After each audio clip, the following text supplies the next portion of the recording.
Baik semuanya, selamat datang di podcast Foxnoy. Perkenalkan, saya Fania dari Departemen Kajian Strategis KDRM FH Kali ini kami bersama yang tercantik dan terkenal, Ibu Niken, akan berdiskusi mengenai teman-teman transgender dan transseksual di Indonesia, terkhususnya dari pandangan hukum.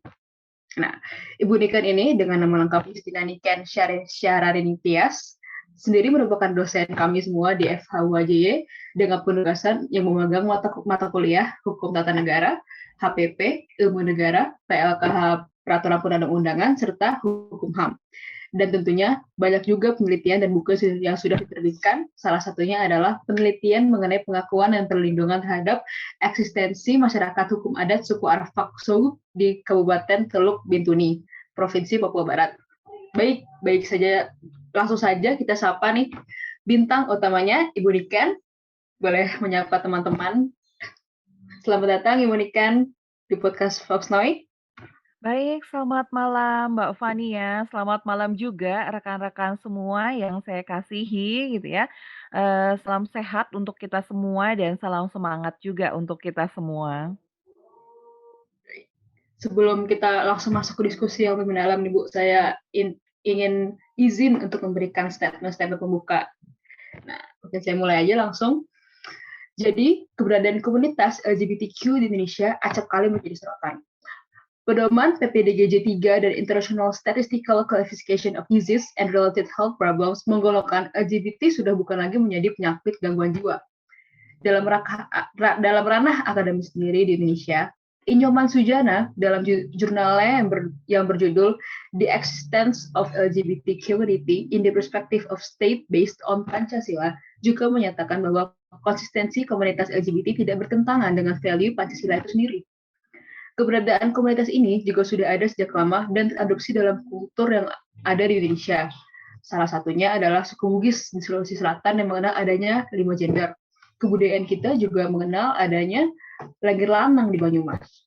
Melihat fakta-fakta tersebut, kiranya akan menjadi hal yang patut dipertanyakan nih ketika keberadaan teman-teman transgender dan transseksual di Indonesia banyak diambil haknya dan menimbulkan ruang aman. Nah, mungkin kita bisa langsung saja nih ke topik utama, yaitu diskusi mengenai sudut pandang hukum Indonesia dalam berbagai permasalahan yang dihadapi oleh teman-teman transgender dan transseksual. Dan tentunya dengan bintang utama akademisi kita, Ibu Niken. Nah, mungkin untuk pemantik saja yang pertama nih, Bu, kami ingin bertanya, pandangan Ibu sebagai akademisi hukum terhadap teman-teman transgender dan transseksual serta keberadaannya di Indonesia itu seperti apa ya, Bu? Baik, oke Mbak Fania dan rekan-rekan semua. Jadi ini topik yang sangat menarik sekali ya terkait dengan transgender, terkait dengan LGBT dan kadangkala ini juga saya masukkan ke dalam topik-topik diskusi di dalam mata kuliah Hukum Hak Asasi Manusia ya di Fakultas Hukum gitu ya. Karena memang dalam kaitannya di sini ya LGBT memang sering ya dihubungkan terkait dengan hak asasi manusia juga. Nah, konteks saya di sini ya Mbak Fani ya dan rekan-rekan semua gitu ya, mungkin sebagai pengantar saja, saya di sini nanti akan lebih mungkin menjawab, memaparkan lebih kepada konteks secara, hukum ya, sesuai dengan bidang saya. Dan juga konteks juga hak asasi manusia, kita akan mengkaitkannya juga pada instrumen-instrumen hukumnya maupun secara teori-teorinya. Jadi posisi saya di sini nanti bukan sebagai pendukung ataupun penolak gitu ya, tapi saya akan mencoba untuk memberikan pandangan dari perspektif secara hukum dan hak asasi manusia gitu ya. Oke, tadi terkait dengan pertanyaan ya, bagaimana sih, terkait dengan posisi LGBT sekarang ya di Indonesia. Nah mungkin rekan-rekan, ini adalah topik yang ya beberapa tahun ini ya cukup sangat mengemuka gitu ya, apalagi di Indonesia dan kita juga turut prihatin ya, dengan banyaknya juga di Indonesia peristiwa-peristiwa ya, yang bisa dikatakan, bisa dikatakan memprihatinkan ya, yang dialami oleh transgender ataupun juga LGBT di Indonesia ya. Misalkan terkait dengan kasus, beberapa tahun yang lalu ya, terkait dengan misalkan prank-prank kepada, LGBT, lalu juga meme ya, banyaknya meme atau juga ada, kasus pelecehan-pelecehan juga gitu ya, yang kalau kita lihat juga, banyak yang, disepelekan gitu ya. Jadi ketika LGBT atau transgender ini lecehkan atau menjadi korban, pidana gitu ya, tidak mendapatkan pelayanan, secara publik yang maksimal atau secara penuh ya dari aparat negara gitu ya. Ini juga menjadi keprihatinan kita bersama gitu ya. Nah, dalam konteks ini ya mungkin saya akan masuk juga ya, memang perkembangan LGBT di Indonesia itu, dikatakan sangat pesat ya. Kalau kita ngelihat dari penelitiannya ini mungkin saya nggak bahas secara detail ya, tapi, dari penelitian beberapa asosiasi, beberapa LSM gitu ya, bahwa, jumlah LGBT di Indonesia katanya terus, meningkat gitu ya, bahkan sampai berapa juta gitu ya di Indonesia gitu. Jadi kita bisa melihat bahwa ranahnya ini memang bukan hanya bisa dikatakan kita menyepelekan ya, tapi kita memang juga harus memperhatikan karena jumlahnya yang cukup besar juga di Indonesia. Nah, saya kembali ya Mbak Fani ya, ke konteks yang saya ke hukum dan ke, hak asasi manusia gitu ya. Jadi kalau kita lihat di sini memang seringkali ya bagi LGBT ataupun bagi, transgender ya, dalam dalam mencari posisinya gitu ya, atau memperkuat posisinya di sini menggunakan hak asasi manusia gitu ya, sebagai, bisa dikatakan dalam tanda kutip ya tamengnya gitu ya, bahwa ini adalah hak asasi kami gitu ya, jaminan, kebebasan untuk berekspresi gitu ya, menentukan, pengembangan dirinya seperti apa gitu ya. Dan memang kalau kita lihat dalam konteks ini rekan-rekan gitu ya, bahwa di dalam Undang-Undang Dasar ya, terutama juga kalau kita lihat di pasal terkait dengan hak asasi manusia, setiap orang berhak gitu ya atas kebebasan untuk meyakini, kepercayaan, menyatakan pikiran, sikap sesuai hati nuraninya. Nah, ini kan yang dialami oleh LGBT dan juga oleh rekan-rekan dari, transgender gitu ya.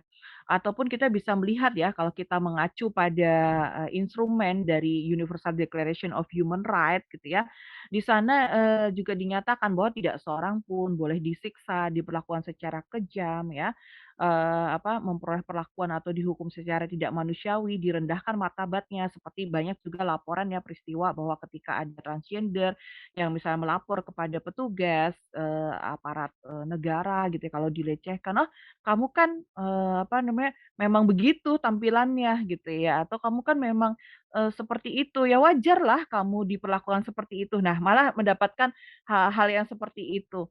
Nah, padahal kalau kita lihat memang jaminan-jaminan ya terkait dengan pelindungannya ini juga sudah diatur ya gitu ya. Bahkan kalau kita lihat juga, tidak ada larangan dan bahkan menjadi bagian dari hak asasi manusia. Setiap orang punya hak, kebebasan untuk berkumpul, berserikat secara damai, tidak boleh dipaksa juga memasuki suatu perkumpulan. Jadi pada dasarnya ketika ada perkumpulan LGBT dan sebagainya memang itu, kita catat sebagai, bagian dari, haknya yang disalurkan atau diterapkan ya Mbak Fania dan rekan-rekan sekalian gitu ya. Jadi kalau saya pun di sini ya sebagai akademisi gitu ya, saya setuju gitu ya dengan pasal-pasal ya bahwa tadi setiap orang itu terlepas dari orientasi seksualnya, apakah laki-laki, perempuan ya, transgender, ataupun, tadi LGBT, dia harus mendapatkan kebebasan, perlindungan gitu ya, sebagaimana tertera tadi di dalam, Undang-Undang Dasar, di dalam Undang-Undang Hak Asasi Manusia gitu ya.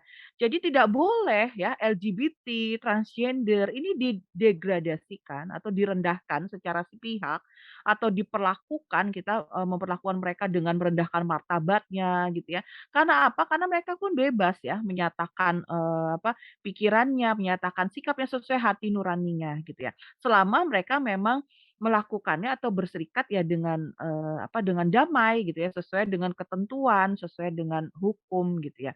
Jadi kalau dalam hal ini, pada dasarnya tadi, hak asasi manusia gitu ya, memberikan pelindungan kepada setiap orang. Jadi pada dasarnya, apapun tadi, tidak memandang orientasi seksual dan sebagainya. Nah ini untuk pemantik aja Mbak Fania gitu ya. Ini, line besar yang mungkin harus bisa saya sampaikan juga ke rekan-rekan gitu agar memahaminya, gitu. Baik, itu menarik sih Bu tadi, apalagi kata-kata terakhir mengenai hak asasi manusia memberikan perlindungan terhadap setiap orang. Nah, itu akan berhubungan nih Bu dengan pertanyaan saya selanjutnya. Apalagi tadi Ibu juga membawa-bawa mengenai UUD, Bu. Nah, dalam UUD kan seperti Ibu bilang, ada nih sudah dituliskan mengenai kebebasan dan salah satunya itu untuk beragama juga nih, Bu. Tapi seperti yang kita tahu mungkin Ibu ini kan tentunya juga mendengar banyak teman-teman transgender kita yang sudah mempunyai perkumpulan khususnya untuk menjalankan kepercayaan yang masing-masing seperti ada pesantren khusus transgender yang ada di Jogja tentunya Ibu sudah mendengar yang sudah berkali-kali berpindah tempat karena persekusi oleh pihak luar. Nah, kalau seperti itu bagaimana Bu pandangan Ibu terutama dari bidang hukum nih, apalagi ini sudah tertulis dalam UUD dan pada kenyataannya mereka tetap tidak bisa menjalankan salah satu kebebasan yang sudah diberikan kepada mereka itu Bu, gimana ya Bu pandangan Ibu? Oke, nah untuk pertanyaan yang selanjutnya ini memang cukup agak kompleks ya, saya harus menjawabnya gitu, karena nanti mungkin saya juga bisa menghubungkan ya terkait dengan Pancasila. Jadi selain Undang-Undang Dasar kita juga stat fundamental, norm kita adalah Pancasila gitu ya, di mana di sila satunya ya, di sila pertama ya, yang jadi kalau kita lihat ini juga bagian dari urutan, dasarnya dari sila itu adalah ketuhanan yang Maha Esa. Nah, dalam konteks ini ya, Pancasila yang memang juga termaktub di dalam pembukaan Undang-Undang Dasar kita dan juga menjadi dasar dari seluruh pasal-pasal dalam konstitusi kita gitu ya, dalam sila pertama tersebut, secara tidak, langsung itu dimaknai bahwa manusia Indonesia itu percaya dan takwa terhadap Tuhan Yang Maha Esa. Nah, kalau dalam konteks ini kalau kita lihat korelasi ya, itu adalah, ketuhanan Yang Maha Esa ini breakdown-nya ya, turunannya adalah dalam konteks keagamaan. Jadi sesuai dengan agama dan kepercayaan masing-masing gitu ya, yang pada dasarnya juga atas dasar kemanusiaan yang adil dan beradab gitu. Nah, jadi kalau kita lihat memang Mbak Fania, rekan-rekan semua, interpretasi dalam korelasinya, kehadiran LGBT ini memang dikaitkan sebagai manusia Indonesia yang beragama. Walaupun tadi kalau kita lihat tadi Mbak Fania menyampaikan ya, di Undang-Undang Dasar terkait dengan hak beragama ini kan juga sudah diatur gitu ya. Dan kalau kita lihat juga, setiap agama ya, terutama juga yang diakui di Indonesia ini juga diatur gitu ya. Nah, jadi mengacunya gitu ya, memang kalau Indonesia tadi karena berketuhanan tadi, mengacu breakdown secara sempitnya adalah kepada keagamaan. Nah, mau tidak mau memang dalam implementasinya akhirnya keberadaan LGBT ini terkait dengan konteks agama, ya. Misalkan kita bisa, agama saja yang, di Indonesia ya diakui ya dari, agama Islam gitu, agama Kristen, Katolik ya, agama Buddha, agama Hindu, bahkan kalau kita bisa lihat ya, eee para tokoh-tokoh agama ini menyatakan atau bisa dikatakan mengharamkan atau melarang gitu ya, terkait dengan LGBT ini gitu ya, itu di masing-masing dalam, konteks agamanya. Nah, saya tidak akan masuk ke isi dari agamanya masing-masing gitu ya, tapi kita bisa lihat secara umum gitu ya, konteksnya adalah seperti itu. Nah, artinya di sini kalau kita lihat ini dapat dikonklusikan gitu ya bahwa, mengacu pada pengamalan sila pertama gitu ya, maka di sini kalau kita lihat, LGBT ini kurang mendapatkan tempat gitu ya di dalam konteks agama gitu ya, di dalam konteks agama gitu ya. Karena apa? Karena tadi kalau kita lihat tadi dari segi dasar agamanya itu adalah banyak atau bisa dikatakan secara garis besar itu melarang. Nah, kembali lagi Mbak ke Undang-Undang Dasar dan hak asasi manusia. Nah, ini yang perlu saya sampaikan. Saya hanya membicarakan ini dalam konteks Indonesia ya. Saya tidak membicarakan dalam konteks LGBT di Amerika atau LGBT di Belanda gitu ya, yang dilegalkan gitu ya. Saya akan membicarakan ini dalam konteks Indonesia, karena kita harus mengacunya ke Indonesia gitu. Karena kalau kita melihat membayangkan tentang adopsi hukum, nah itu bisa panjang lagi Mbak Fania gitu ya. Kalau kita mau melakukan transplantasi hukum, wah itu, untuk apa, hukum yang, tidak perlu ada pro kontra aja agak sulit gitu ya, belum tentu transplantasinya cocok gitu. Apalagi, yang, bisa dikatakan ini debatable ya, pro kontra gitu ya. Tentunya ini akan sangat panjang kalau kita membicarakan konteksnya adalah konteks, negara lain gitu ya. Kita nanti akan melakukan perbandingan secara hukum, sosiologi, masing-masing, karakteristik negara dan sebagainya. Nah, yang perlu saya, apa, dasarkan juga di sini gitu ya adalah tadi, terkait dengan konteks agama gitu ya, juga tadi misalkan, ada yang ditolak juga ya mengikuti pesantren dan sebagainya gitu ya, padahal juga berhak untuk memeluk agama bagi LGBT dan juga, apa, transgender ini gitu ya. Maka kita bisa lihat juga Mbak, bahwa penerapan ataupun, terkait dengan pelaksanaan hak asasi manusia ya di Indonesia, itu mengenal pembatasan. Jadi kalau dalam teori hak asasi manusia, kita itu menganut, terkait dengan teori relativisme budaya. Jadi yang diterapkan di Indonesia itu adalah bukan hak asasi manusia yang absolut, yang universal absolut, yang sebebas-bebasnya, seliberal-liberalnya. Jadi kamu berhak memeluk agama, maka bebas ya. Dengan kebebasannya gitu ya. Karena apa? Karena kalau kita lihat konteks yang diambil atau dianut oleh negara Indonesia itu adalah pembatasan, pembatasan hak asasi manusia. Kita bisa lihat di pasal 28J ya Undang-Undang Dasar ya Mbak dan rekan-rekan yang lain gitu ya, bahwa di pasal 28J Undang-Undang Dasar NKRI tahun 1945 ya, di ayat satunya setiap orang wajib menghormati hak asasi manusia, hak asasi manusia orang lain gitu ya, dalam tertib kehidupan bermasyarakat, berbangsa, dan bernegara. Nah, jadi jangan cuma sepotong, setiap orang wajib menghormati hak asasi manusia orang lain, enggak, ada terusannya gitu ya, dalam tertib kehidupan bermasyarakat, berbangsa, dan bernegara, itu. Lalu di ayat keduanya, dalam menjalankan hak dan kebebasannya, ya, setiap orang wajib tunduk kepada pembatasan yang ditetapkan dengan undang-undang. Nah, ada penjelasannya juga. Dengan maksud semata-mata untuk menjamin pengakuan serta penghormatan atas hak dan kebebasan orang lain dan untuk memenuhi tuntutan yang adil sesuai dengan pertimbangan moral, nilai-nilai agama, keamanan, dan ketertiban umum dalam suatu masyarakat demokratis. Wah, panjang kan? Jadi kalau kita lihat di sini, inilah yang, kalau kita lihat, jadi dasar juga ya bagi apa namanya, bagi pemuka agama gitu ya, dalam mendasari atau apa ya, menangkis gitu ya, terkait dengan bahwa LGBT dan transgender ini adalah, apa, masuk dalam konteks hak asasi manusia. Nah, dalam konteks Indonesia, kita menganutnya hak asasi manusia yang partikularistik ya, mengenal pembatasan, yang terkait juga ya dengan relativisme budaya. Kenapa? Jelas di situ, di konstitusi kita, ya. Bahwa tak kaitannya dengan ini mengenal pembatasan berdasarkan undang-undang dan dengan maksud untuk memenuhi tuntutan yang adil gitu ya, dalam pertimbangan moral, nilai-nilai agama. Nah, masuk di situ. Maka dari itu ini kalau kita lihat ya walaupun di sini ada pasal setiap orang berhak memeluk agama ya, tapi ada pasalnya tadi di pasal 28J ini adalah juga harus memenuhi tuntutan yang adil bagi nilai-nilai agama.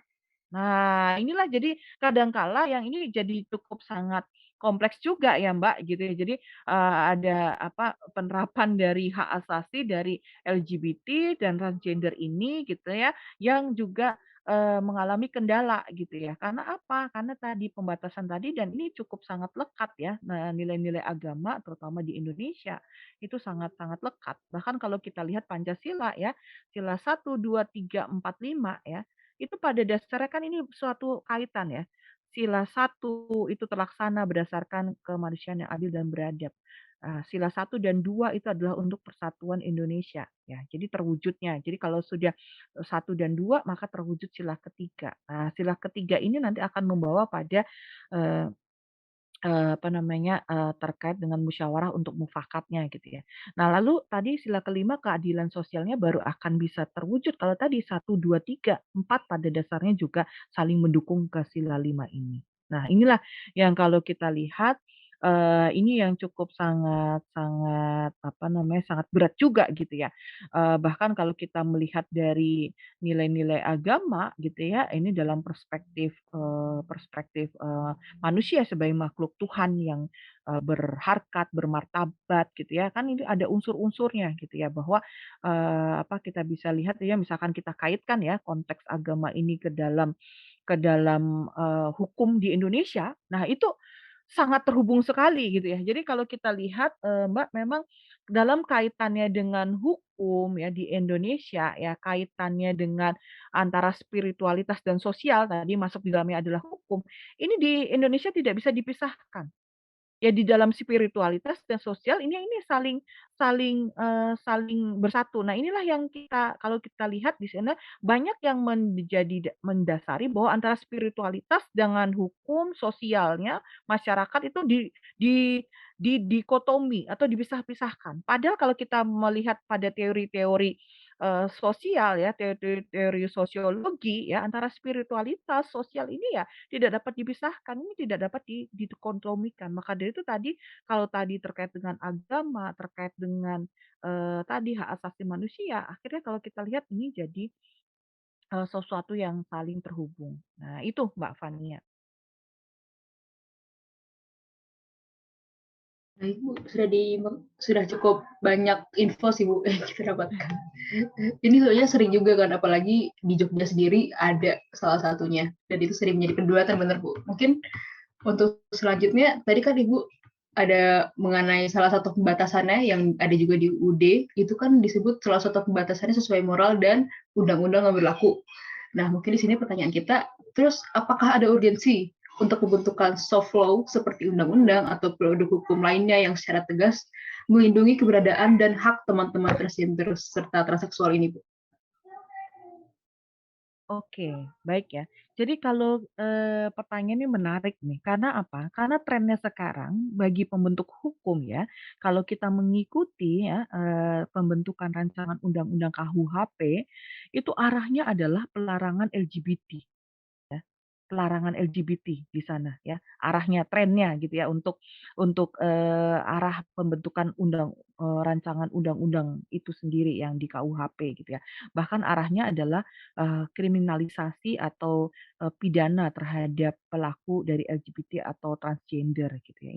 Ini arahnya dan ini bisa dikatakan apa ya, memang masih debatable gitu ya, tapi kalau arah pembentuk undang-undang adalah seperti itu. Jadi tidak setuju dengan keberadaan LGBT dan juga, apa, transgender ini. Nah, kalau kita lihat ya rekan-rekan tadi, pertanyaannya adalah apakah perlu undang-undang khusus perlindungan? Nggak perlu, Mbak, sebenarnya. Karena apa? LGBT dan transgender sebenarnya sini sudah punya payungnya, yaitu payung tadi, payung hak asasi manusia, gitu ya, sama gitu ya, dengan, apa namanya, dengan, warga negara yang lain, dengan penduduk yang lain, gitu. Jadi, LGBT atau transgender pada dasarnya masuk pada kategori setiap orang itu. Ya, jadi mereka juga mendapatkan perlindungan, berhak memeluk agama, berkomunikasi, mengembangkan diri gitu ya. Itu mereka juga berhak gitu ya. Karena apa? Ya pada dasarnya mereka setiap orang gitu ya. Mereka juga manusia gitu ya. Punya hak untuk hidup, hak untuk tidak disiksa gitu ya. Begitu juga dengan kita gitu ya. Jadi kita yang juga misalkan bukan LGBT ataupun bukan transgender juga punya hak itu, punya hak yang sama gitu. Jadi pada dasarnya ya tidak perlu ada aturan perlindungan secara khusus gitu ya. Kita bisa mengacu pada hak-hak itu. Bahkan ya kalau, mungkin kita secara secara, apa namanya, apa, kata-kata yang lebih itu ya, lebih ke apa, sitiran gitu ya. Jangankan LGBT, orang-orang penduduk, warga negara yang baik, penduduk yang baik, kadangkala juga hak-haknya, hak asasinya tidak terpenuhi, ya kan? Kadang-kadang juga seperti itu. Jadi yang, apa, pada dasarnya kalau kita lihat di sini, terkait dengan ada masalah pemenuhan hak-hak asasi manusia gitu ya, itu bukan hanya pada LGBT saja, tapi orang-orang yang lain secara umum juga mengalami ini gitu ya. Bagaimana juga ada pelanggaran-pelanggaran terhadap, hak-hak untuk memeluk agama, hak-hak untuk, mengembangkan diri gitu ya, hak-hak misalkan tadi terkait juga dengan hak anak gitu ya, atau hak, mendapatkan upah yang layak gitu ya. Itu, jangankan LGBT, kita semua juga, bisa mengalami hal itu. Nah, jadi yang perlu ditekankan konteks ini adalah bagaimana peran negara gitu ya. Jadi negara pada dasarnya harus melihat bahwa LGBT dan transgender ini adalah bukan sebagai sesuatu yang tadi, kelompok yang dimarginalkan atau didegradasikan. "Oh, mereka nggak layak nih dapat hak asasi manusia." Nggak boleh seperti itu gitu ya. Tapi negara atau pemerintah di sini gitu ya, harus, memang melaksanakan tugas dan kewajibannya yaitu memberikan perlindungan, pemajuan, penegakan, pemenuhan hak asasi manusia. Itu adalah tanggung jawab negara, itu adalah tanggung jawab pemerintah ya, pasal 28I, ayat 4 gitu ya, di Undang-Undang Dasar gitu ya. Jadi itu jelas gitu ya. Jadi pada dasarnya ya tidak perlu aturan khusus. Nah, malah tren yang sekarang itu adalah tren untuk meluaskan, KUHP yang pasal 292 ya, terkait dengan homoseksual ya, dalam kaitannya dengan, melakukan hubungan, badan sejenis gitu ya. Itu mau diperluas lagi dan itu mau dilarang, dipidanakan gitu ya. Jadi tidak hanya dewasa kepada yang non dewasa, tapi juga dewasa dan dewasa gitu ya. Nah, jadi dalam konteks ini, pada dasarnya ya tidak perlu perlindungan, secara, khusus, malah kalau, di sini, secara kita gulirkan gitu ya, ini harus ada ketentuannya undang-undangnya secara khusus ya, malah nanti kalau kita lihat ini akan berbentrokan juga gitu ya dengan tren sekarang yang pembentukan hukumnya adalah arah, yang tadi, terkait dengan, kriminalisasi terhadap LGBT dan transgender. Nah, kaitan dengan ini saya mungkin satu statement lagi ya.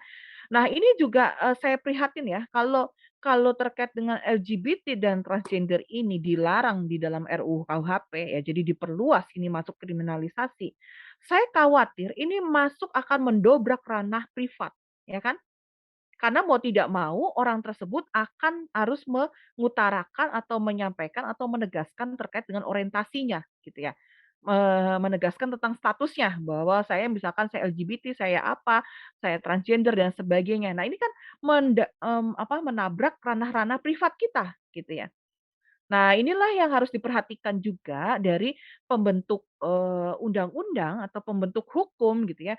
Jangan sampai nanti ketika mengatur ya, negara mengatur terkait dengan LGBT ini gitu ya, malah akhirnya juga menabrak ranah privat dari individu gitu ya, menabrak terkait dengan, perlindungan diri pribadi gitu ya, menabrak tadi misalkan kaitannya dengan informasi pribadi ya, tentang keluarga, kehormatan, martabat gitu ya, itu kan di pasal 28G ayat 1 Undang-Undang Dasar juga, disampaikan ya, setiap orang berhak atas perlindungan diri pribadi, keluarga, kehormatan, martabat. Jadi kalau kita merahasiakan, saya merahasiakan diri saya dari LGBT, itu adalah hak asasi, gitu ya. Itu adalah hak asasi. Nah, ini yang harus dilakukan perlindungan, pemajuan, penegakan, pemenuhan hak asasi manusia oleh pemerintah. Maka ketika pemerintah tadi malah, kalau kita lihat ada pelarangan seperti itu, gitu ya. Nah, ini harus hati-hati pemerintah atau bisa dikatakan tadi pembentuk undang-undang untuk meregulasinya, gitu ya. Jangan sampai tadi akhirnya malah menabrak area-area yang, privat gitu ya. Karena kalau kita lihat kan sebenarnya kalau di KUHP itu adalah misalnya terkait dengan hubungan seksual gitu ya, itu silakan ranah privat gitu ya. Tapi kalau masuk ke ranah publik ya, misalkan berhubungan seksual di depan publik atau di dalam ranah publik, nah itu kan baru itu akan dikriminalisasi gitu ya. Karena apa? Karena pada dasarnya ini udah masuk masuk ke ranah yang publik gitu ya. Bahwa tadi kalau kita lihat dasarnya ya tadi ya, untuk ketertiban umum, keamanan, nilai-nilai agama, masyarakat yang demokratis. Nah, begitu Mbak. Ini yang salah satu catatan saya terkait dengan bagaimana, ranah, pembentukan hukum sekarang terutama terkait dengan LGBT dan transgender itu. Baik, Bu. Mungkin melanjut ke pertanyaan tadi, Bu.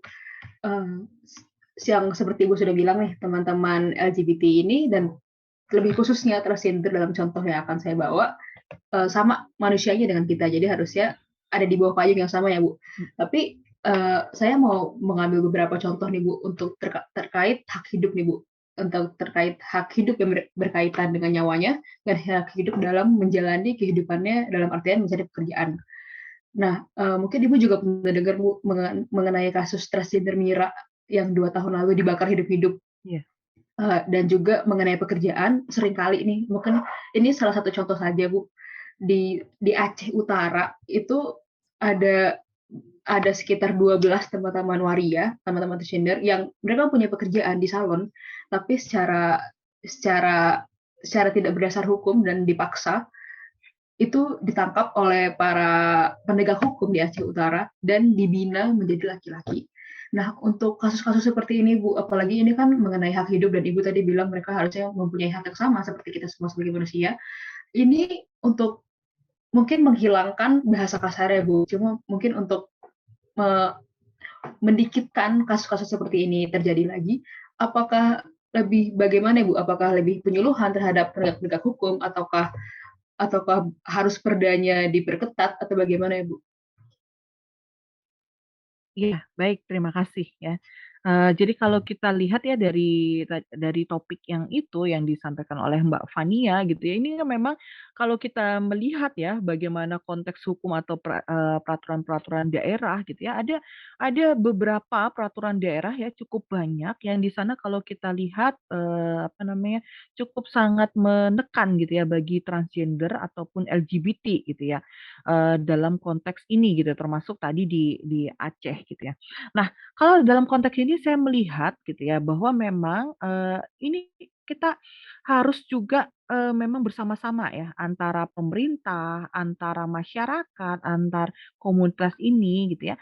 Kita bersama-sama ya pada dasarnya ya, karena kita juga tadi mengejawantahkan diri sebagai masyarakat demokratis. Nah, tentunya pelibatan-pelibatan komunitas, pelibatan masyarakat ini juga harus harus, apa namanya, harus juga apa namanya, difasilitasi gitu ya, atau diberikan media, sarana gitu ya. Jadi kalau kayak kita lihat bagaimana tadi misalkan di, apa, kasus Mira ataupun kasus yang, apa namanya, pelanggaran terhadap, hak atas tadi ya, juga pekerjaan ya, mendapatkan perlakuan ya yang diskriminatif gitu ya, kan ada yang juga kerja di salon ya juga nggak apa-apa apa, nggak masalah tapi kok ini bisa dikatakan diperlakukan yang berbeda. Nah, kita di sini, apa, saya juga berharap ya rekan-rekan, mahasiswa ataupun rekan-rekan secara umum gitu ya, di sini melihat konteks ini tidak secara emosional gitu ya. Tapi memang dalam konteks, kalau kita lihat di sini ya, keberadaan dari LGBT ini entah itu pro atau kontra, teman-teman itu adalah pro atau kontra ya, tidak dibenarkan juga gitu ya, atau di sini adalah aparat negara sangat-sangat tidak dibenarkan gitu ya, untuk melakukan penyandaran, baik itu secara psikologis tadi misalkan dipaksa untuk menjadi pria gitu ya, ataupun secara, agama gitu atau bisa secara psikologis, secara medis gitu ya, tidak dibenarkan menggunakan jalan yang kekerasan gitu, atau kepicikan dalam bertindak gitu ya. Jadi cuma karena tadi, kepercayaannya sendiri aja, wah ini, sesuatu yang hina gitu ya, sesuatu yang apa, bukan manusia gitu ya. Karena apa ya, tadi harus melihat itu adalah sebagai manusia. Maka menurut saya yang perlu dikembangkan adalah dialog-dialog konstruktif, Mbak Fania dan rekan-rekan semua gitu ya. Jadi, saya di sini melihat bahwa untuk komunitas LGBT dan transgender saat ini banyak juga kemajuan ya. Jadi mereka banyak yang bermunculan juga dan melakukan dialog-dialog. Nah, saya berharap ya di sini dapat tanggapi oleh pemerintah dengan tidak emosional ataupun ditanggapi oleh orang-orang yang pro atau sorry, yang kontra dari LGBT itu tidak emosional, tapi mari duduk bersama berdialog ya secara konstruktif gitu ya, dalam bidang-bidang yang relevan. Contohnya tadi, Mbak Fani Fania di awal kan bikin juga ada statement ya bahwa terkait LGBT dan transgender ini dihapuskan gitu ya dalam gangguan kejiwaan. Tapi itu juga masih debatable loh Mbak gitu ya. Dalam ilmu psikologi dan ilmu psikiater gitu ya, mereka mendasarkan pada apa namanya textbook-nya gitu ya, masih banyak yang mendasarkan bahwa itu adalah masuk ke dalam gangguan jiwa kayak gitu. Karena apa gitu ya? Karena tidak ada perbedaan kromosom atau tidak ada kesalahan genetika gitu ya dalam penelitian-penelitian yang dilakukan terhadap LGBT dan transgender. Jadi ini pada dasarnya masih dalam konteks adalah orientasi atau ada konteks psikologi gitu ya ataupun teori perilaku gitu ya. Nah, maka dari situ di sini yang dibutuhkan adalah dialog-dialog konstruktif ya dengan berbagai bidang-bidang yang relevan tadi psikolog, tokoh agama, lalu juga psikiater gitu ya. Memberi penyuluhan-penyuluhan gitu ya. Dengan yang menjadi catatan juga tanpa menghakimi gitu ya. Jadi tanpa menghakimi mereka yang memang masuk dalam pola pikir LGBT ini gitu ya. Karena apa ya? Tadi pada dasar tadi setiap orang punya hak dan setiap orang tadi karena bebas bebas bertindak ya, bebas berpikir ya tadi untuk mengembangkan dirinya ya berdasarkan hati nurani kan mereka gerak akan hati nurani. Oh kok kayak aku kok kayaknya ini ya maksudnya lebih cocok gitu ya menjadi perempuan gitu ya dibanding menjadi laki-laki. Nah, itu kan mereka mengikuti hati nuraninya. Nah, dalam konteks ini ya dasarnya adalah tidak boleh tadi dengan jalan kekerasan, dengan jalan paksaan itu tidak bisa dibenarkan juga. Apalagi itu dilakukan oleh aparat negara yang harusnya tadi melakukan perlindungan, pemenuhan gitu ya, pemenuhan. Jadi kalau kita lihat ya pemajuan ya, kalau mereka dianggap belum berwawasan hukum, berwawasan agama, ya mari diajak gitu ya, dimajukan gitu, bukan malah dimundurkan atau didegradasikan, direndahkan. Nah, seperti itu. Jadi inilah yang kalau kita lihat juga bisa menjadi, solusi gitu ya. Ini sebenarnya untuk, rencananya untuk nanti statement solusi ya, Mbak, ya. Solusinya seperti apa gitu ya, dialog-dialog konstruktif gitu ya. Jadi, dengan berdialog ini akhirnya kan nanti apa yang dibutuhkan, misalkan contohnya tadi, oke, mereka pada orientasinya, oke silahkan pada orientasinya tapi pertama juga, itu juga bagian dari hak gitu ya, akan tetapi ya jangan masuk ke dalam ranah-ranah yang publik. Misalkan seperti itu, misalkan ada ini loh, ada bisa dikatakan apa ya, tadi musyawarah mufakat, kita terapkan sila keempatnya itu gitu. Nah, di sisi lain tadi dari pihak yang kontra mungkin akan menyampaikan, "Oh ini dari segi pandangan agama apa dan sebagainya." Nah, baik silakan silakan boleh itu masuk hak asasi juga kan, setiap orang tadi boleh menyampaikan, hak-haknya itu juga bagian dari hak mereka. Tapi tidak boleh itu dengan jalan kekerasan gitu ya. Ada yang juga kan yang kasus di kota mana saya lupa ya, disiram air gitu ya. Jadi ada komunitas LGBT yang sedang mengamen gitu ya, itu disiram air gitu ya oleh, aparat, petugas gitu ya, supaya bubar, supaya, tidak datang ke situ lagi dan sebagainya. Ini nggak bisa, ini tidak dibenarkan, tidak diperbolehkan, ya. Dalam hal mengingatkan ataupun apa tadi juga harus dalam konteks kemanusiaan juga ya, sila kedua Pancasila dalam konteks hukum juga gitu ya. Jadi tidak boleh melakukan, diskriminatif tadi perlakuan yang, berbeda gitu ya. Jadi karena apa, berhak ya mendapatkan perlakuan, yang, dihormati juga, yang dimanusiakan juga gitu. Itu Mbak Fania. Oke, jadi mungkin kalau boleh saya garis bawahi itu mengenai dialog-dialognya Bu, yang penting kita lakukan secara bermartabat. Oke, terima kasih Bu atas jawabannya. Untuk pertanyaan selanjutnya juga berhubungan nih Bu, mengenai aparat negara juga soalnya. Mhm. Kan baru-baru ini Kementerian Dalam Negeri membuka akses bagi para teman-teman transgender dan transseksual untuk mendaftarkan diri ke dalam catatan sipil. Dalam kata lain, mereka bisa membuat KTP khusus atau KTP yang akhirnya mengakui eksistensi mereka sesuai dengan hati nuraninya sendiri-sendiri. Namun, dalam pelaksanaannya di lapangan nih, banyak kendala yang dihadapi, banyak kasus-kasus yang mereka menceritakan mengenai pegawai pemerintah yang kemudian tidak mengakui adanya bagaimana Bu eksistensi mereka secara yang mereka percayai dari hati nuraninya.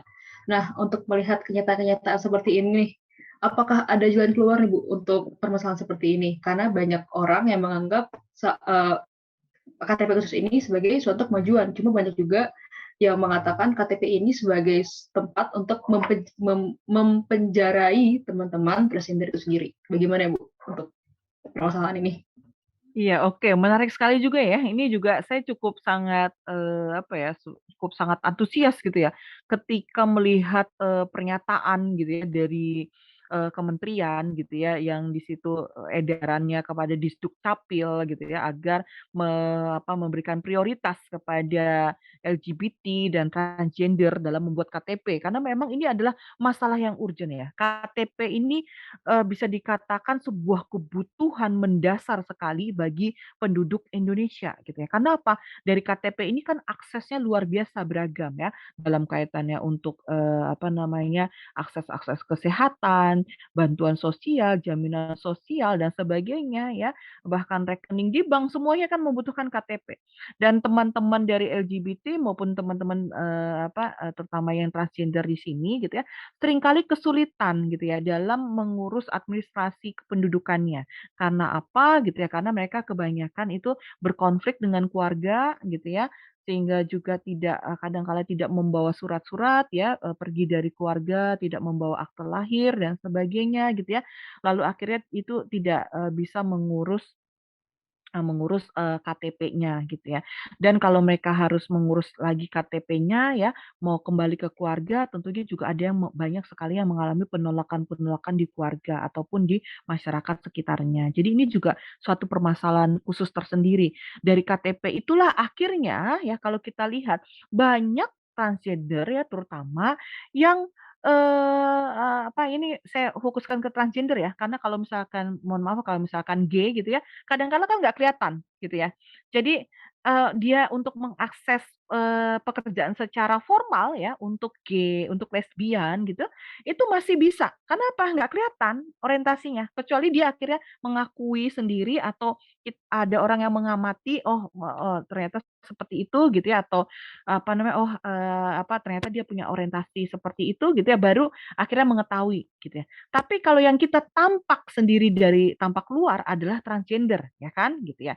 Nah, dalam hal ini rekan-rekan dari transgender ya tentunya akan mengalami ya kesulitan dalam mengakses pekerjaan secara formal, ya. Karena apa? Karena tadi, basis KTP tadi, ya juga akan kesulitan gitu ya. Karena apa? Tentu melamar pekerjaan pasti akan diminta pertama adalah KTP-nya gitu ya. Jadi pada dasarnya gitu ya, eee, karena KTP tadi akhirnya banyak transgender yang tadi, apa namanya, melakukan pekerjaan-pekerjaan yang informal Mbak Fania dan rekan-rekan yang lain. Misalkan mereka terpaksa harus, mengamen ya, mohon maaf misalkan menjadi pekerja seks gitu ya, ataupun dalam hal ini adalah tadi pekerjaan-pekerjaan yang, informal lainnya, misalkan dalam sektor kecantikan, salon dan sebagainya gitu ya. Jadi KTP ini sangat penting, maka dari itu ketika Disdukcapil ya tahun lalu itu menyampaikan, terkait dengan edaran bahwa ayo kita membuka, diri untuk, KTP dari transgender ini atau LGBT ini gitu ya, terutama transgender tadi, saya sangat menyambut baik gitu ya. Karena apa gitu ya, itulah salah satu peran negara juga. Negara, tadi tidak boleh memarginalkan atau me me apa, men apa, degradasikan atau mendiskreditkan dari rekan-rekan yang transgender ini gitu ya. Karena tadi dia punya tugas untuk melakukan pelindungan. Ya, KTP adalah salah satu untuk pelindungan identitas dasarnya, untuk dia mengakses yang lain ya, ke puskesmas, ke kesehatan, bantuan sosial dan sebagainya. Tanpa itu akan jadi kesulitan dan akhirnya mereka akan semakin terpuruk ya, akan, tanda kutip ya menjadi semakin tidak berdaya, sudah termarginalkan ya, didiskreditkan oleh masyarakat gitu ya, tambah dari sisi ekonominya sendiri. Jadi mereka bebannya sangat luar biasa gitu ya, untuk rekan-rekan, transgender ini. Maka saya menyambut baik nih. Nah, tapi gitu ya, saya juga sama Mbak Fania ya, ketika ini tahun lalu itu dikemukakan, saya cari-cari nih, surat edaran termasuk juga himbauan pemerintahnya seperti apa, bisa dilaksanakan enggak? Ini saya khawatirnya itu seperti sama juga, ini kan ranahnya tuh, saya juga melakukan penelitian terkait dengan aliran kepercayaan gitu ya. Jadi kadang aliran kepercayaan itu kan juga di KTP-nya itu, di kolom KTP-nya kan juga, harus ngikuti agama, yang diakui oleh negara gitu ya. Lalu akhirnya mulai di Sdukcapil gitu ya, oke untuk KTP aliran kepercayaan itu dibuka gitu ya. Jadi di dalam kolom agamanya nanti ditulis, menganut kepercayaan gitu ya. Nah, itu kan juga baru-baru ini, Mbak, gitu ya, baru diinikan gitu. Nah, itu pun masih mengalami kendala gitu. Karena apa? Dalam teknis di daerah gitu ya, itu juga masih membingungkan ya. Jadi di di masing-masing kota gitu ya, juga perlu mungkin bisa dikatakan BIMTEK atau bisa dikatakan tadi penyuluhan juga kepada Disdukcapil agar tadi ranah pandangan atau paradigmanya itu sama dengan apa yang dimaksud dengan, kementerian gitu ya. Karena apa? Karena percuma saja kalau di dalam Disdukcapilnya sendiri gitu ya, mereka juga punya persepsi atau pemahaman yang berbeda-beda gitu ya, atau bahkan tidak mengikuti edaran itu dengan alasan tidak tahu, tidak belum mendapatkan, perintah dari atasan dan sebagainya, itu kendala teknis yang sering terjadi. Nah, saya khawatir itu juga yang terjadi ketika KTP untuk, transgender ini gitu ya. Bahkan kalau saya lihat di dalam berita ya bahwa, ada statement gitu ya di dalam berita gitu ya, saya, tidak mensitir ya beritanya ini apa gitu ya, bahwa, untuk KTP dari transgender ini gitu ya, ya itu dipersilahkan gitu ya, dengan syarat-syarat seperti, syarat pada umumnya gitu ya. Jadi tetap juga harus mengajukan ya, akte lahir juga gitu ya, lalu juga menyampaikan atau menuliskan ya, dengan jenis kelamin yang antara laki-laki sama perempuan, ya sudah cuma diberi pilihan itu dan hanya dilihat. Jadi kalau di dalam akte lahirnya itu adalah laki-laki gitu ya, maka akan tetap terus laki-laki, tapi apabila dia bisa memberikan penetapan pengadilan, baru akan diubah perempuan. Nah, kalau ada penetapan pengadilannya, ya itu mudah gitu ya. Nah, untuk penetapan pengadilan kan tentunya itu harus, dengan rekomendasi medis gitu ya dan ada, terutama tadi rekomendasi medisnya dan itu juga kalau kita lihat ya kesulitan. Kenapa? Karena untuk melakukan perubahan jenis kelamin dan sebagainya itu juga membutuhkan biaya yang, cukup sangat besar ya, cukup sangat mahal. Jadi tidak semua dari rekan-rekan transgender itu juga bisa melakukannya gitu ya. Nah ini jadi kalau kita lihat, kebijakannya jadi untuk KTP ini juga masih setengah-setengah, Mbak Fania dan rekan-rekan gitu ya. Jadi niatnya itu sudah ada, tapi untuk teknisnya gitu ya, ini masih, bisa dikatakan yang memberatkan gitu ya. Karena apa?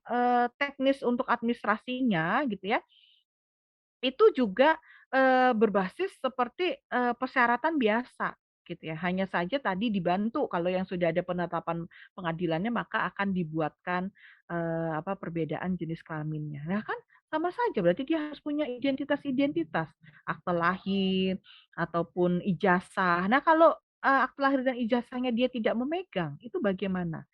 Nah, saya pikir di sini, saya sangat mengapresiasi gitu ya pemerintah, oh ternyata pemerintah bisa terbuka melihat ini adalah bagian dari pemenuhan hak gitu ya, hak asasi warga negara ya, saya lihat konteks secara umum gitu ya. Termasuk juga misalkan untuk masyarakat adat, aliran kepercayaan dan sebagainya. Tapi ternyata di taraf, implementasinya ini juga menimbulkan masalah yang teknis gitu ya. Apalagi juga di dalamnya ya, kalau kita lihat ya Mbak, terkait dengan, KTP ini gitu ya, kan kadangkala banyak sekali, juga dari rekan-rekan yang transgender ini yang, malu gitu ya untuk ke Dukcapil gitu ya. Maka seharusnya di sini juga pemerintah kalau memang kebijakannya mau ramah seperti itu, adalah masuk ya ke komunitas-komunitas ini gitu ya. Masuk ke komunitas-komunitas ini ya kan gitu ya, lalu mereka akan lebih terbuka kan di dalam komunitasnya. Akhirnya di sana bisa terbantu, "Oh di sini, saya nggak punya Pak akte lahirnya, apa yang bisa saya lakukan?" Apa dan sebagainya. Nah itu. Tapi kalau pemerintah tetap memprogramkan program KTP ini secara syarat yang tadi, umum gitu ya, ya saya saya rasa ya kurang bisa berjalan efektif juga. Karena apa? Ya cukup sangat minim dari transgender ini yang berani gitu ya ke pemerintah, ya kan apa? Mereka sudah banyak mungkin mengalami penolakan, sehingga takut gitu juga, mungkin punya perasaan takut gitu. Karena saya juga kebetulan, juga ada temen, apa namanya, dulu ketika temen kuliah gitu ya, itu juga yang aktivis, transgender gitu. Jadi, saya juga banyak mendengar cerita-cerita dan perspektif itu gitu ya, bagaimana mereka juga, secara psikologis juga, tidak semuanya itu, berani untuk mengungkapkan identitas, untuk bersosialisasi dan sebagainya. Nah itu Mbak, jadi awalnya itu saya antusias gitu ya, mengapresiasi, tapi setelah saya ini, ya kok agak setengah-setengah juga ya, apalagi pandemi ya, ada di sebuah artikel juga yang menyatakan bahwa apa, karena kan, kalau begitu untuk KTP ini mohon masuk ke komunitas-komunitas. Nah, lalu disampaikan, "Oh, ini karena terkendala pandemi," gitu ya, sehingga, apa, tidak bisa masuk ke komunitas-komunitas. Menurut saya ya kalau ada niat apapun itu selama bisa protokol kesehatan, jaga jarak, ya pada dasarnya kan nggak ada masalah gitu ya, untuk melakukan jemput bola seperti ini. Gitu, supaya apa, mereka juga punya hak loh gitu ya, KTP ini juga menjadi apa, dokumen dasar yang dibutuhkan oleh, rekan-rekan kita ini, gitu. Itu Mbak Fani ya, terkait dengan pertanyaannya. Terima kasih Ibu. Saya juga menyadari sih Bu, orang-orang ini perlu melihat bahwa mereka sudah trauma dari kecil ya Bu, trauma terhadap pemerintah dan orang-orang masyarakat sekitar. Jadi suatu hal yang normal sekali kalau mereka takut untuk sekedar pergi ke Dukcapil memang Bu, ya benar Bu. Terima kasih Bu. Mungkin untuk pertanyaan selanjutnya lebih ke hak untuk mengembangkan diri ya Bu, dalam hal ini dalam meraih pendidikan baik secara formal ataupun informal. Selama ini faktanya di lapangan banyak teman-teman transgender dan transseksual yang memiliki keterbatasan akses terhadap hal-hal tersebut. Dalam mungkin hal ini bisa dimaksudkan keterbatasan dalam mencapainya seperti yang tadi Ibu bilang karena belum punya KTP dan lain-lain. Tapi banyak juga yang karena mereka tidak bisa mengekspresikan diri sendiri, maka orang-orang di sekitar pendidikan tersebut pun mendiskriminasikan mereka. Nah, untuk hal seperti ini nih Bu, apa yang seharusnya dilakukan oleh negara nih Bu? Dalam hal ini mungkin produk hukum dan lain-lain dalam memenuhi kewajibannya dan untuk memenuhi hak asasi manusia khususnya dalam hak mengembangkan diri ini Bu. Baik, dari saya kuncinya pemerintah harus tahu tugasnya. Yang sering terjadi adalah aparat tidak tahu tugasnya apa. Ada konteks di sini, ada konstitusi ya, yang menyatakan bahwa perlindungan, pemajuan, penegakan, pemenuhan hak asasi manusia adalah tanggung jawab oleh negara, pemerintah, tapi banyak yang aparat yang tidak tahu. Jadi pada dasarnya yang perlu dilakukan gitu ya adalah tadi, pemerintah ini menyadarkan terlebih dahulu aparat-aparatnya, menyadarkan terlebih dahulu petugas-petugas negaranya. Karena mereka adalah perwakilan negara, ya. Karena mereka adalah kaki tangan negara. Maka dari itu kalau mereka adalah cerminan dari negara. Nah, kadangkala di sini kita bisa melihat bahwa aparat atau, apa, penegak hukum ataupun tadi petugas pemerintahan di sini, ya tidak memahami tugasnya. Bahwa mereka itu harusnya hadir untuk memberikan perlindungan, bukan malah untuk memberikan kekerasan. Mereka tuh hadir untuk memberikan, pemenuhan hak asasi manusia, bukannya malah melakukan pelanggaran hak asasi manusia. Nah, inilah, jadi dalam konteks ini ya, memang pemerintah tadi, aparat ini harus sadar.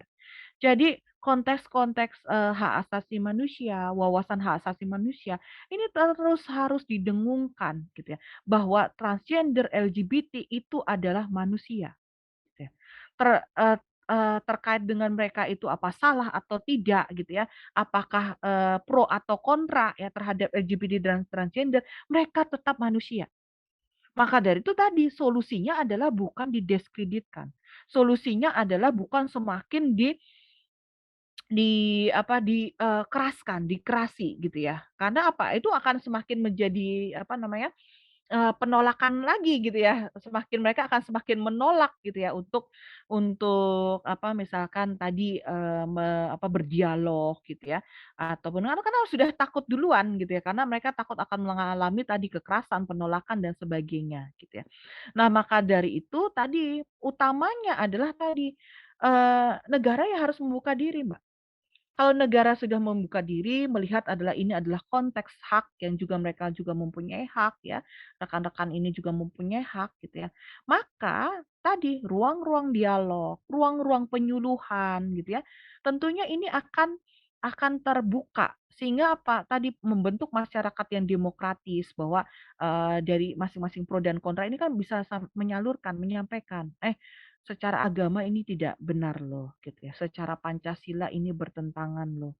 Secara masyarakat nilai-nilai moral ini, nggak bisa loh, gitu. Apalagi misalkan negara gitu ya, misalkan konteksnya, banyak ya Mbak, misalkan apakah eksistensi manusia ya, misalkan LGBT ini pertimbangan pemerintah kan gini, kalau LGBT ini disahkan atau legalkan oleh pemerintah gitu, apakah, eksistensi manusia yang harusnya terus berkembang gitu ya, terutama menjaga melanjutkan negara Indonesia ini diwariskan kepada generasi berikutnya itu seperti apa gitu kan, ini dipertanyakan masa depannya. Karena apa? Contohnya dalam konteks misalkan generasi penerus ya, anak ya, tentunya yang sejenis dan sejenis ini tidak bisa secara alamiah ya. Di negara lain ada yang melakukan secara dengan, menanamkan, bayi tabung ya ke dalam rahim, akhirnya mempunyai anak dari rahim seorang perempuan. Nah, ini kan juga dipertanyakan, apakah ras manusia ya, terutama Indonesia akan bertahan dengan, manusia biologis yang tidak lagi bereproduksi gitu ya, sesuai dengan alamiahnya. Nah, itulah, dengan alamiah tumbuh kembangnya. Nah, ini kan yang kalau kita lihat di sini, mungkin dari pihak atau dari, LGBT atau dari, transgender ya, tidak terlalu masuk ke dalamnya. Bahwa, oh ini adalah memang pertimbangan juga generasi penerus bangsa gitu ya, bahwa kalau semua dilegalkan, maka ini juga terkait dengan generasi selanjutnya, bagaimana, bisa menghasilkan anak atau meneruskan anak ya, lama-lama ya bisa hilang juga manusia di muka bumi ini kalau sejenis-sejenis. Kenapa? Kalau, tadi, bayi tabung pun hanya presentasinya cuma 30%, 35% loh gitu ya, untuk bayi tabung itu gitu ya. Jadi karena itu apa, secara tidak alamiah gitu ya. Nah ini kan, pola pikir pemerintah ini tentunya ini kan juga harus disosialisasikan. Ayo bentuk ruang-ruang dialog agar LGBT akhirnya juga menyadari gitu ya, bisa melihat bahwa, oh iya ya, seperti itu gitu ya. Saya masih bisa punya pilihan gitu, kembali lagi ke, kodrat saya secara alamiah atau bagaimana gitu ya. Karena tadi ya konteks agama, konteks psikologi, konteks, psikiater gitu ya, itu harus masuk gitu ya. Jadi konteksnya di sini akhirnya bisa memberi wawasan yang secara integral Mbak Fania dan rekan-rekan semua. Jadi tidak hanya dalam sudut pandang ngotot-ngototan pro dan kontra gitu ya, di agama, di ayat ini tidak boleh dan sebagainya, enggak gitu. Tapi ayo masing-masing dialog gitu ya, supaya apa tadi, akhirnya, menemukan titik temu. Siapa tahu ya, itu memberi kesadaran tersendiri bagi rekan-rekan transgender gitu ya, rekan-rekan LGBT, sehingga ketika mereka itu sadar ya, mereka akan misalkan kembali lagi ke kodratnya itu dengan kesadaran maksud saya gitu ya.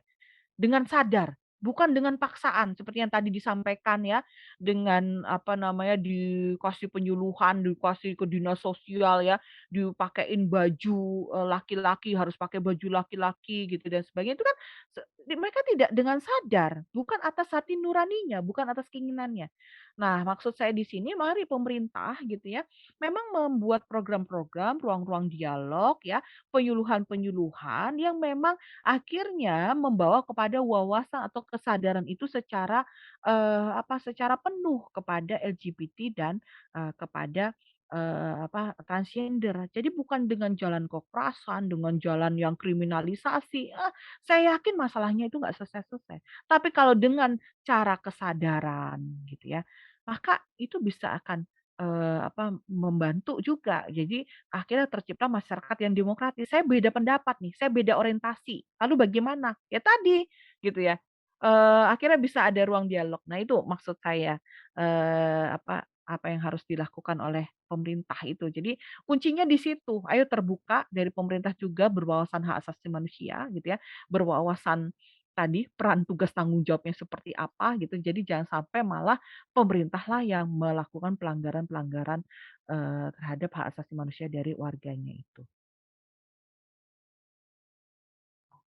Oke, baik, Bu. Terima kasih, Bu, atas jawabannya. Yang tadi paling saya sukai sih mengenai aparat itu masih tidak menyadari, Bu, posisi mereka sebagai kaki tangan negara. Masih condong terhadap cara pandangnya masing-masing. Yes, betul. Oke.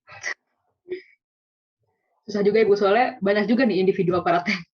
Ya, betul. Jadi Oke, mereka mungkin itu ketika ada jadi aparat atau jadi petugas negara gitu ya, tidak memposisikan, "Oh saya negara," gitu ya, "saya pemerintah." Tapi memposisikan hmm, diri, "Saya adalah Niken," gitu ya, yang agama saya ini, orientasi saya ini, konstruksi sosial saya ini. Nah itulah, di sini gitu ya. Jadi kadang kala ini yang memang menyulitkan implementasi-implementasi dalam tadi menciptakan ruang-ruang dialog atau wadah-wadah atau media atau hukum yang tepat bagi, rekan-rekan, transgender ataupun LGBT ini.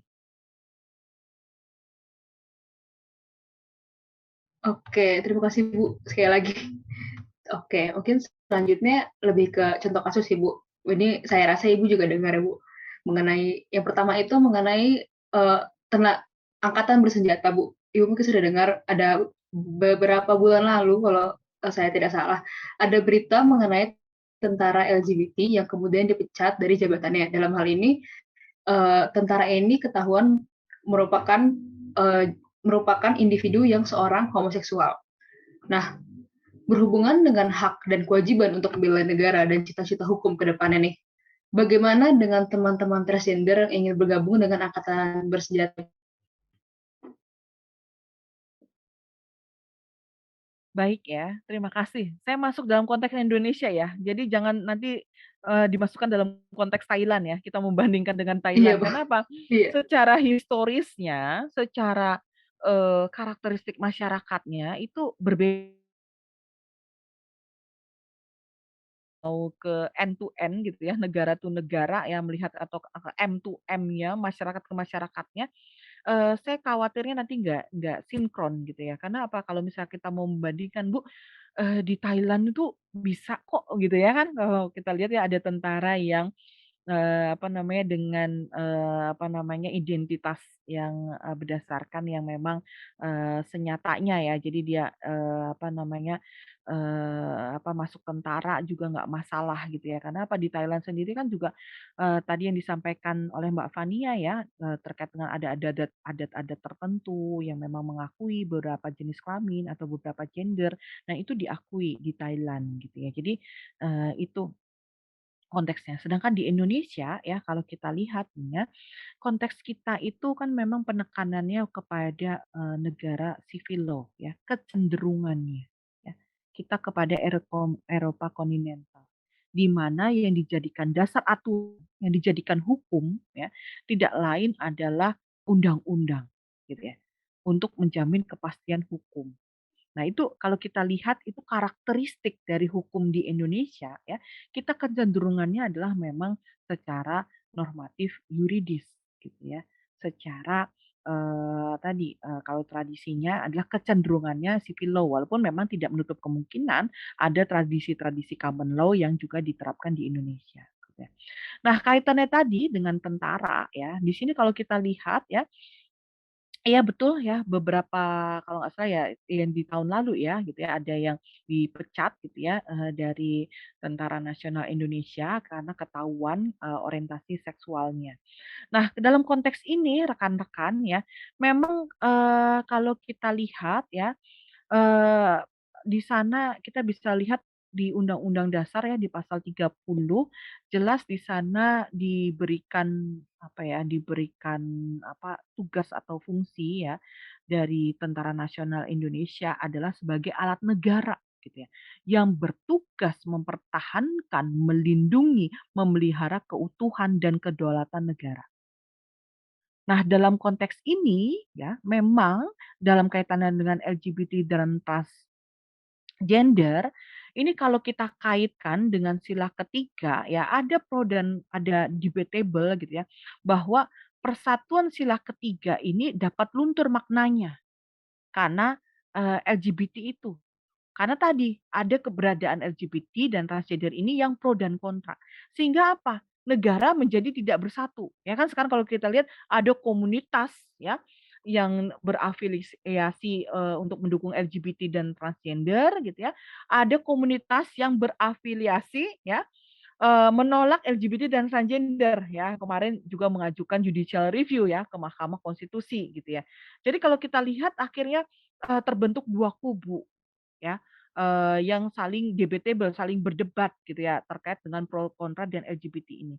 Nah, dalam konteks ini tadi, Tentara Nasional Indonesia yang melindungi, mempertahankan, memelihara keutuhan dan kedaulatan negara gitu ya, mempunyai tugas itu, tapi secara person dia tidak clear ya, tidak clear sebagai, alat negara yang bertugas mempertahankan, melindungi, memelihara keutuhan karena tadi punya orientasi yang dianggap tidak tidak sesuai dengan sila ketiga ya, persatuan Indonesia atau tidak sesuai dengan sila pertama yang tadi ketuhanan yang Maha Esa gitu ya, karena, secara agama dianggap menyalahi kodratnya ya, ada kodrat perempuan dan, apa, laki-laki gitu ya, bahkan dia juga menyalahi, apa, dalam hal ini misalkan menyalahi undang-undang terkait dengan perkawinan, bahwa perkawinan yang sah adalah perkawinan, antara laki-laki dan antara perempuan ya, antara wanita gitu ya, sebagai suami istri gitu ya, yang di sana membentuk suatu keluarga. Nah ini kan,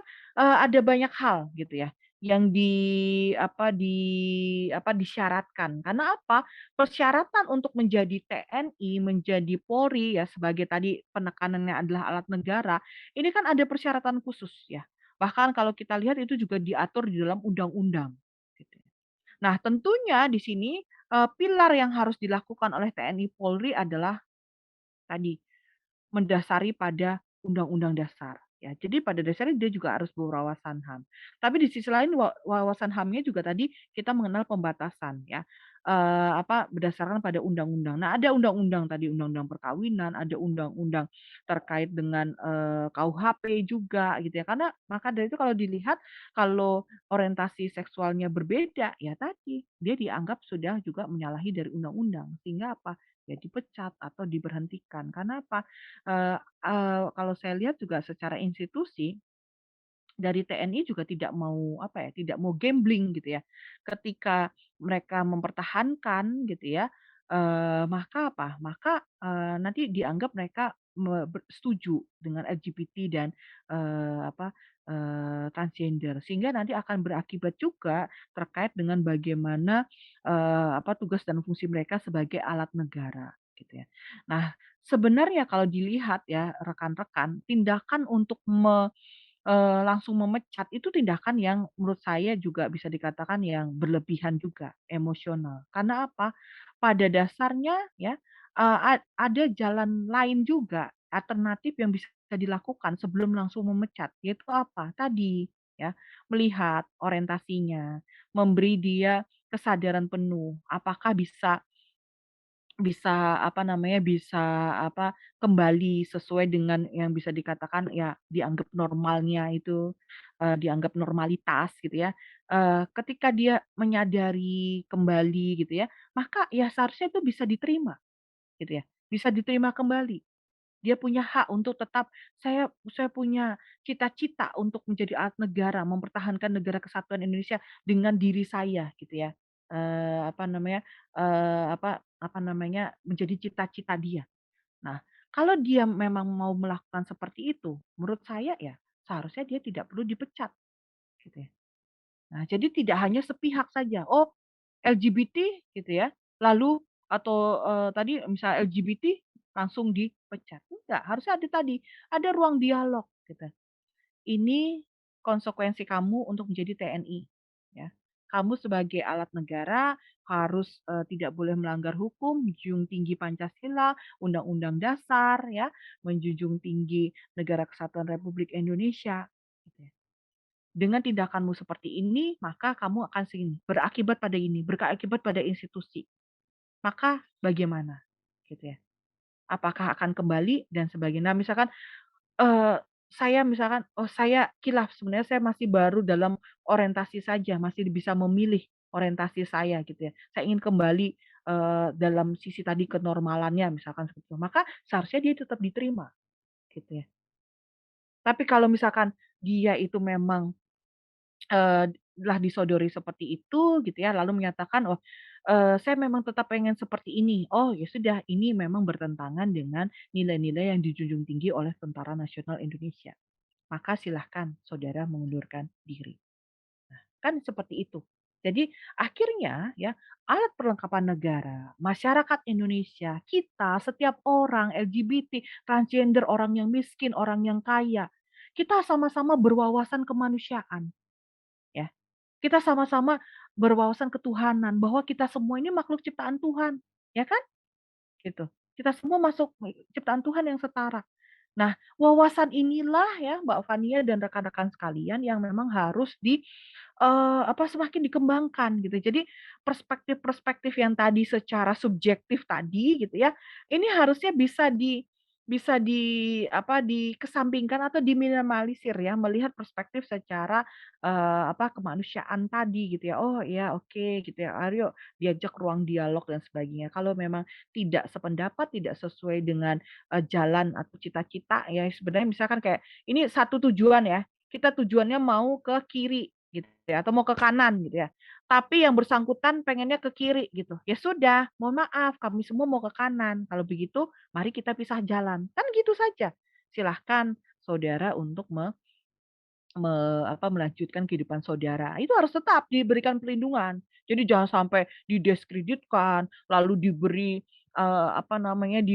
rekomendasi tidak hormat gitu ya. Lalu ada surat yang menyatakan bahwa jangan diterima ini di dalam sektor-sektor formal. Lah itu sesuatu emosional ya, sesuatu yang berlebihan gitu yang dilakukan gitu. Jadi memang harus menghindari emosi-emosi yang berlebihan tadi, kembali lagi kita berdasarkan pada, jiwa-jiwa, Pancasila itu. Itu Mbak Fania. Terima kasih banyak Bu jawabannya. Oke, mungkin ada nah rada berhubungan sih Bu, contoh kasus juga nih Bu. Mengenai teman-teman transgender yang bermasalah dengan hukum dan mungkin berhadapan dengan hukum ya Bu, dan akhirnya harus dimasukkan ke dalam lapas. Terdapat beberapa kasus nih Bu, seperti kemarin kasusnya Lucinta Luna dan ada juga Milen Daru. Mereka merupakan transpuan yang ditempatkan di sel pria. Nah, untuk kasus-kasus seperti ini, apakah kita perlu ya Bu menambahkan ruang aman bagi teman-teman transgender yang bermasalah atau berhadapan dengan hukum di tingkatan manapun itu, tidak hanya lapas. Mungkin itu dulu pertanyaannya Bu. Iya, terima kasih Mbak. Menurut saya perlu. Gitu ya. Menurut saya perlu ada, suatu khusus ya, jadi tidak perlu aturan secara khusus gitu ya, tapi di sini ya untuk menjembatani tadi karena masih ada, ruang-ruang dialog yang harus dikonstruksikan atau harus dijalankan ya, maka silahkan memberikan wadah gitu ya. Yaitu apa, tadi ada ruang khusus yang di mana memang dia itu kan masih mempunyai bisa dikatakan tanda kutip ya, dianggap oleh pemerintah adalah punya masalah ya, terkait dengan orientasi. Nah, maka dalam hal ini ya tadi, sebagaimana saya sampaikan bahwa jangan dilakukan dengan jalan kekerasan. "Kamu laki-laki, masuk ke laki-laki," gitu. Itu kan dengan jalan yang kekerasan. Tapi apa, taruh di dalam ruang khusus tersendiri gitu ya, lalu di sana, mulai masuk pendekatan-pendekatan pemerintah, pendekatan-pendekatan secara psikolog, psikiater gitu ya, bahwa, kenapa ditaruh di ruang khusus, karena adalah hal seperti ini gitu ya. Coba dilihat kembali ya, mungkin nanti kan bisa digali oleh para psikiater dan psikolognya gitu ya, siapa tahu itu hanyalah, lebih kepada teori perilaku aja ya. Jadi seseorang itu bisa saja menjadi LGBT atau transgender ya kalau kita melihat, kita pelajari secara teori perilaku itu hanyalah karena pola, pola pembiasaan ya, karena lingkungan, ada pola, kebiasaan, akhirnya menjadi karakter gitu ya. Dan kalau kita lihat apakah karakter bisa diubah? Bisa gitu ya, dengan tadi ikuti lagi pola, kebiasaan, karakter. Kan gitu. Jadi pada dasarnya bisa dalam tanda kutip disembuhkan. Bisa tanda kutip tadi dinormalkan. Atau bisa tadi diajak berdialog, disadarkan. Gitu ya. Jadi jalannya adalah dengan tidak bukan paksaan. Jadi kalau dia pun juga ditaruh di sel perempuan, tentunya ini juga akan mengganggu ya bagaimana hak-hak juga dari perempuan di sana. Misalkan mohon maaf ya, dia belum berganti alat kelamin gitu ya, belum melakukan operasi alat kelamin dan sebagainya, tentunya ini juga menjadi masalah kalau di sel perempuan. Nah, di sel laki-laki juga dia akan menjadi masalah gitu ya, karena, sisi maskulin gitu ya, mendapati sisi feminisme gitu ya, itu juga akan menjadi masalah. Maka dari itu dia harus ada ruang-ruang khusus. Sama juga misalkan dalam hal ini adalah ada ruang-ruang khusus misalkan dalam kaitannya dengan, misalkan ibu yang di penjara membawa anak kecil. Nah itu harusnya juga disediakan wadah-wadah khusus. Jadi pada dasarnya di sini adalah, memberi, perhatian juga secara khusus bahwa ini adalah masalah, yang harus juga ditangani oleh pemerintah, ditangani oleh negara. Jadi, eee, negaralah yang harus memberikan wadah itu ya. Negara yang harus memberi fasilitas itu. Nah, tadi kembali lagi bahwa yang dilakukan harusnya adalah dengan penyadaran ya. Misalkan itu tidak sesuai dengan tujuan negara, tidak sesuai dengan konteks Pancasila negara sebagaimana yang dianut oleh negara kita, maka yang harus dilakukan adalah pada dasarnya adalah penyadaran, bukan dengan jalan kekerasan atau tadi tindakan yang secara ini aja ya, secara picik atau secara mendegradasikan gitu ya. Jadi, ih jijik gitu loh dan sebagainya. Jangan, tidak boleh seperti itu. Tapi memang harus diberikan ruang-ruang atau fasilitas supaya apa? Ya tadi, mengatasi permasalahan sosial yang di dalam masyarakat gitu ya, itu bisa dilakukan dalam konteks penyadaran itu akan lebih efektif dibandingkan dengan jalan, paksa. Baik, terima kasih banyak Bu. Ini sangat menarik sih memang. Ini kemarin jadi perdebatan di mana-mana emang mengenai lapas. Mungkin selanjutnya pertanyaan terakhir sini Bu. Ini mungkin sangat sangat hukum ya Bu karena teori banget. Nah, ini berkaitan dengan yang seperti tadi sudah kita diskusikan mengenai jumlah LGBT yang sudah sangat meningkat di Indonesia. Di sini pertanyaannya adalah dalam hukum kan dikenal adanya teori law is social engineering ya Bu. Nah, bagaimana menurut Ibu penerapan teori ini untuk hukum di Indonesia dan perlindungan hukum bagi teman-teman transgender di Indonesia di masa yang akan datang? Oke, menarik ini ya. Jadi, hukum adalah alat untuk merekayasa, sosial. Nah, maka dari itu kalau kita lihat di sini, ini memang tergantung dari konteks ya, dari negara atau dari pemerintah akan membawa negara ini kemana gitu ya. Dan tentunya kita, menjadikan patokannya ini tentunya adalah pada tujuan negara kita. Bahwa negara kita melindungi segenap seluruh bangsa Indonesia, seluruh tumpah darah Indonesia, memajukan kesejahteraan umum, mencerdaskan kehidupan bangsa, melaksanakan kehidupan dunia. Wah, itu teorinya gitu ya. Jadi secara teorinya itu pemerintah, kita masyarakat, ayo bersama-sama kita tahu tuh tujuan negara kita tuh sama. Jadi jangan sampai berbeda. Tujuan negara kita sama, yaitu tadi, 4 tadi itu. Nah, maka dari itu di sini termasuk dalam konteks alat untuk rekayasa, eee, masyarakat, tentunya masyarakat yang mau dibawa adalah yang menuju tujuan negara ini, ya kan? Mencerdaskan kehidupan bangsa, melindungi segenap gitu ya. Jadi jangan sampai ya, hukum yang dibuat gitu ya, itu adalah hukum yang untuk merekayasa masyarakat, tapi merekayasanya itu dalam perspektif yang tadi, malah membodohi masyarakat gitu ya, malah yang tidak melindungi segenap seluruh tumpah darah gitu ya, membeda-bedakan gitu ya. Itu bisa loh. Jadi rekayasa itu kan beragam Mbak Fania dan rekan-rekan lain ya. Jadi rekayasanya mau dibawa kemana ya? Mau rekayasa itu namanya juga rekayasa ya, itu ya pada dasarnya, suka-suka gitu ya. Maka dari itu yang perlu saya ingatkan di sini, rekayasanya mau dibawa kemana dulu? Secara ideal rekayasanya harusnya ke tujuan negara.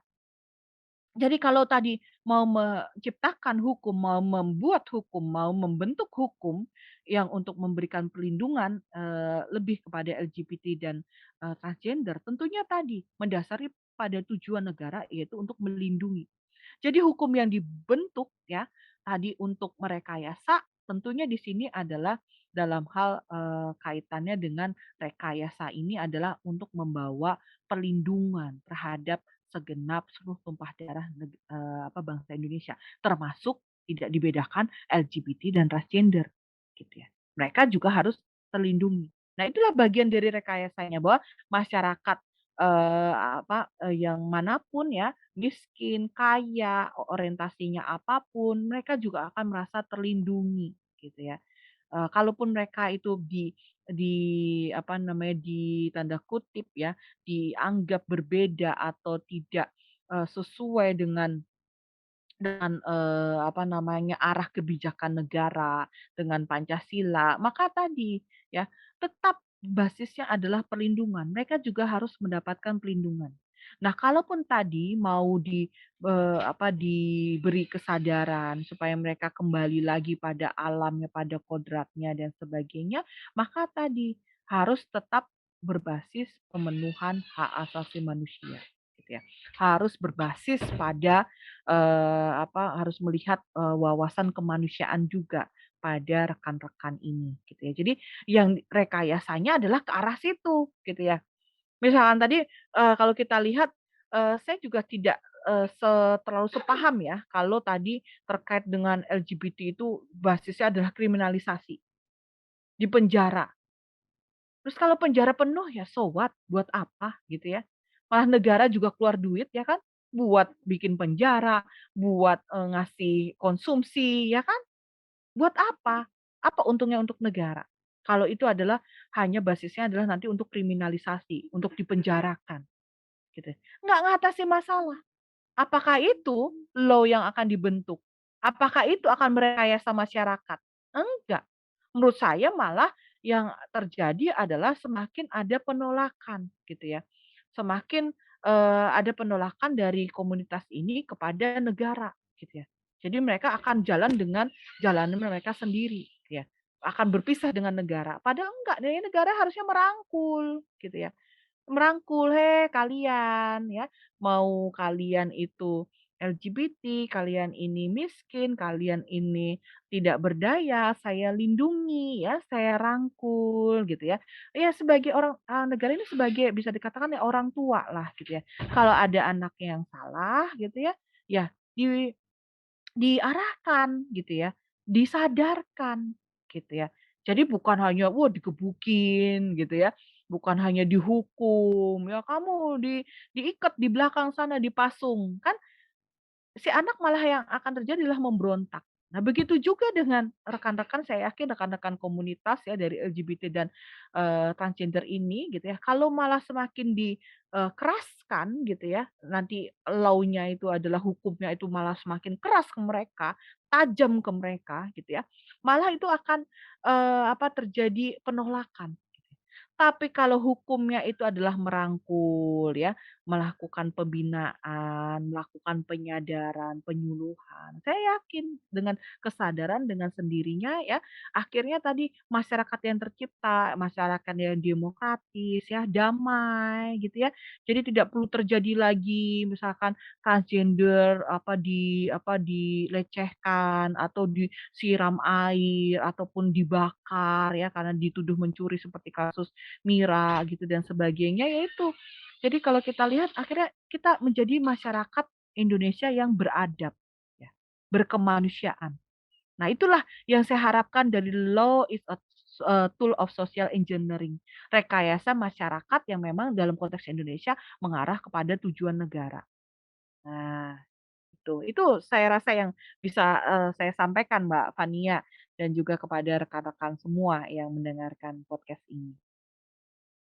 Baik, terima kasih banyak ke Ibu Niken yang tadi saya tangkap sekali sih Bu. Intinya kita ingin merangkul dan tidak ada kekerasan ya Bu, dan tetap berbasis terhadap perlindungan dan pemenuhan HAM dari teman-teman tersindir itu sendiri. Ya Bu.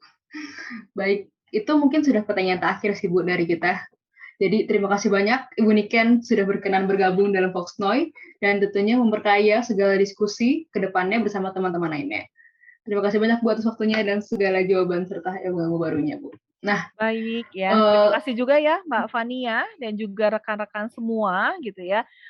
Terima kasih juga sudah mendengarkan pandangan dan perspektif saya ini yang mungkin lebih berat ke arah, hukum dan hak asasi manusia, karena itu memang masuk dalam bidang saya gitu ya. Nanti kalau bidang-bidang kemasyarakatan, psikologis, psikolog terkait dengan hal ini, nah itu mungkin, bisa mendatangkan ahlinya yang lain gitu. Nah terima kasih ya Mbak Fania dan juga kepada Foxnoy ya, juga yang sudah mengundang saya di sini dan semoga wawasan saya ini ya, perspektif saya ini bisa membantu atau menambah wawasan dari rekan-rekan semua terkait dengan, bagaimana kita bisa menanggapi juga rekan-rekan LGBT dan rekan-rekan teman-teman dari transgender.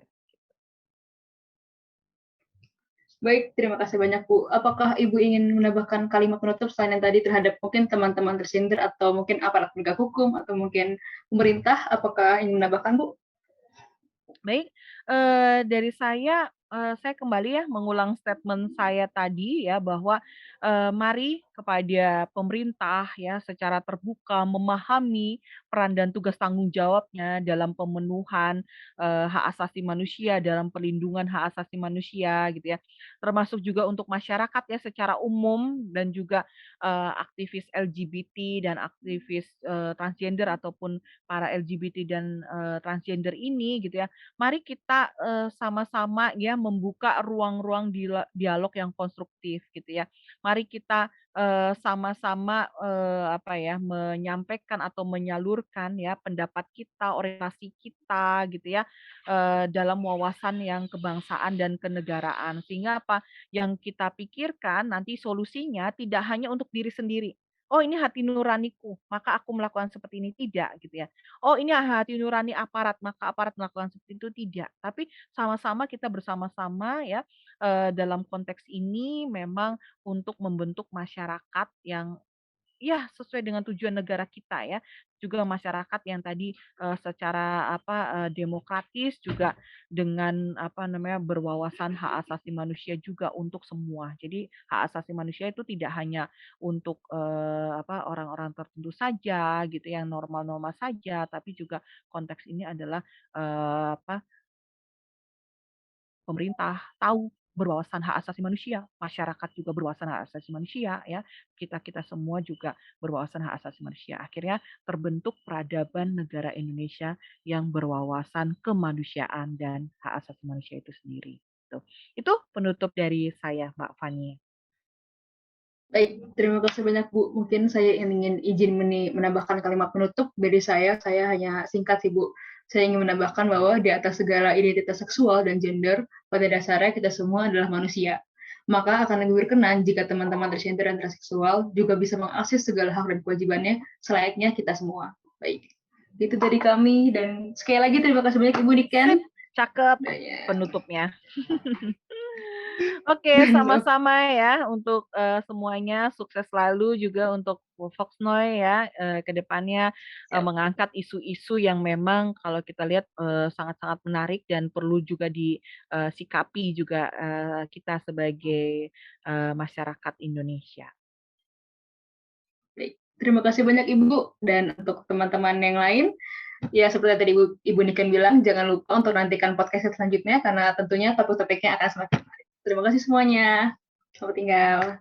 Terima kasih. Terima kasih Bu.